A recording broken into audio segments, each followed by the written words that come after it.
Hi viewers, welcome to help in Telugu. ఇవాళ video చాలా important video అన్నమాట. ఆసరా పెన్షన్ల పైన చాలామంది అనేది చాలా కామెంట్స్ చేస్తున్నారు.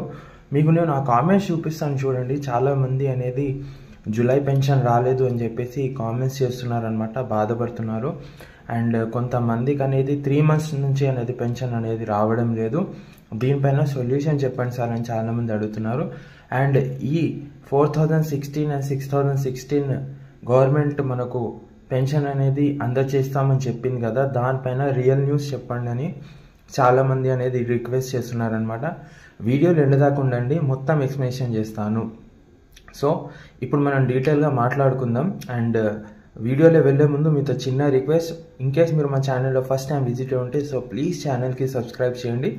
చాలామంది వీడియో చూస్తున్నారు కానీ సబ్స్క్రైబ్ మాత్రం చేయట్లేదు. కింద బ్లాక్ కలర్ బటన్ కనబడుతుంది కదా, దాని మీద క్లిక్ చేసి ఛానల్కి సబ్స్క్రైబ్ చేసుకోండి. సో ఇప్పుడు అనేది ఎవరికైతే పెన్షన్ అనేది జూలై మంత్ పెన్షన్ అనేది రాలేదో, అండ్ ఎవరికనేది జూన్ మంత్ పెన్షన్ అనేది రాలేదో, అండ్ ఎవరికనేది మనకు మే పెన్షన్ అనేది రాలేదో, 3 months నుంచి అనేది పెన్షన్స్ అనేది ఎవరికైనా రాకుంటే సో దానికి కారణం ఏంటంటే చూడండి. ఒకటి, మీ బ్యాంక్లో ఈకేవైసీ ప్రాబ్లం ఉండొచ్చు. రెండోది, ఇన్కేస్ మీ పెన్షన్ అనేది కట్ అవ్వచ్చు. ఓకేనా. ఇంకోటి మనకు మూడోది ఏంటంటే, ఇన్కేస్ మీరు వికలాంగులు అయితే మీ సదరం సర్టిఫికేట్ కానివ్వండి, దానికి వ్యాలిడిటీ అయిపోయి ఉండొచ్చు. ఓకేనా. దీనికి అన్ని లింక్స్ ఉంటాయి. మనకు ఆధార్ కార్డ్ లింక్ ఉంటుంది, వికలాంగులు అయితే సదరం సర్టిఫికేట్ లింక్ ఉంటుంది. సో ఇవన్నీ బ్యాంక్ అకౌంట్ లింక్ ఉంటుంది, ఇవన్నీ లింక్ ఉంటాయి కాబట్టి ఒకసారి అవి సరి చూసుకోండి, బ్యాంక్కి వెళ్ళి అడగండి.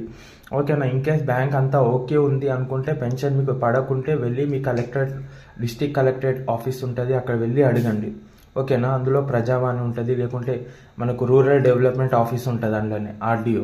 సో అందులో వెళ్ళి ఆ సెక్షన్ మీరు అడిగితే వాళ్ళు మీకు క్లారిఫై చేస్తారు, మీకు పెన్షన్ వస్తుందా, మీ పెన్షన్ ఉందా, ఎందుకు వస్తలేదు. అక్కడ ఇన్కేస్ అలా డిలీట్ అయితే డిలీట్ ఉంటుంది. ఓకేనా.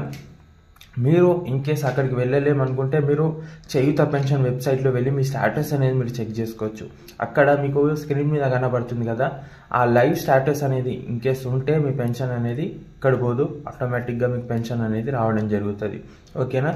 మీ బ్యాంక్లో వెళ్ళి ఈకేవైసీ ఏమైనా ప్రాబ్లం ఉంటే పూర్తి చేసుకోండి. ఓకేనా. సో ఇన్కేస్ 3 months నుంచి మీకు ఎక్కువ పెన్షన్ రావట్లేదు, జూలైది కూడా రాలేదు అంటే కొద్దిగా వెయిట్ చేయండి. ఓకేనా. ఇన్కేస్ అయినా కూడా ఈ ఆగస్ట్ మంత్ పెన్షన్ అనేది రిలీజ్ అయినప్పుడు ఇది కూడా రాకుంటే మీరు డెఫినెట్లీగా కలెక్టర్ ఆఫీస్కి వెళ్ళాల్సి ఉంటుంది. అర్థమైందా. ఇప్పుడు ఈ 4016 అండ్ 6016 గురించి గుడ్ న్యూస్ ఏంటంటే, గవర్నమెంట్ అనేది ఈ ఆసరా పెన్షన్లు రేషన్ కార్డుల పైన ఎక్కువగా మనకు 6 హామీలు నింపినప్పుడు ఎక్కువగా దానికే దరఖాస్తులు వచ్చినాయి కాబట్టి సో గవర్నమెంట్ కూడా పెన్షన్స్ అనేది ఇంక్రిమెంట్ చేసేందుకు కసరత్తు చేస్తుందన్నమాట. దీనిపైన త్వరగానే మనకు కరెక్ట్ డిసిజన్ అనేది రానుంది. ఆ డిసిజన్ రాగానే డెఫినెట్గా నేను అనేది మీకు చెప్పడం జరుగుతుంది. సో ప్లీజ్ మీరు టెన్షన్ తీసుకోకండి ఎవరు కూడా. ఇన్కేస్ మీకు పెన్షన్ రాకుంటే నేను చెప్పినట్టు మీరు డిస్ట్రిక్ట్ కలెక్టర్ ఆఫీస్కి వెళ్ళండి. ఓకేనా. సో ఇది అన్నమాట. మీ సదరం సర్టిఫికేట్ చెక్ చేసుకోండి, అందులో వ్యాలిడిటీ ఉందా లేదా. అర్థమైందా. సో వృద్ధులైతే అండ్ విధవ ఒంటరి మహిళా పెన్షన్ కానివ్వండి, సో వాళ్ళు వాళ్ళ బర్త్ సర్టిఫికేట్ డెత్ సర్టిఫికేట్ అనేది సబ్మిట్ చేయాల్సి ఉంటుంది. ఆ సబ్మిట్ చేసిరా చేయలేదా, ఇలా రకరకాల కారణాల వల్ల పెన్షన్స్ అనేది హోల్డ్లో పెడతారు, లేకుంటే కట్ చేయడం జరుగుతుంది. మీరు వెళ్ళి మళ్ళీ ఒకసారి అక్కడ కనుక్కుంటే వాళ్ళు డీటెయిల్గా మీకు ఎక్స్ప్లెనేషన్ చేస్తారు. మీకు అర్థమైంది అనుకుంటాను. సో ఇన్కేస్ ఏమైనా డౌట్స్ ఉంటే నాకు కింద కామెంట్ చేయండి, డెఫినెట్గా నేను వివరిస్తాను. సో ఇది వాళ్ళ వీడియో. Thanks for watching. జై హింద్.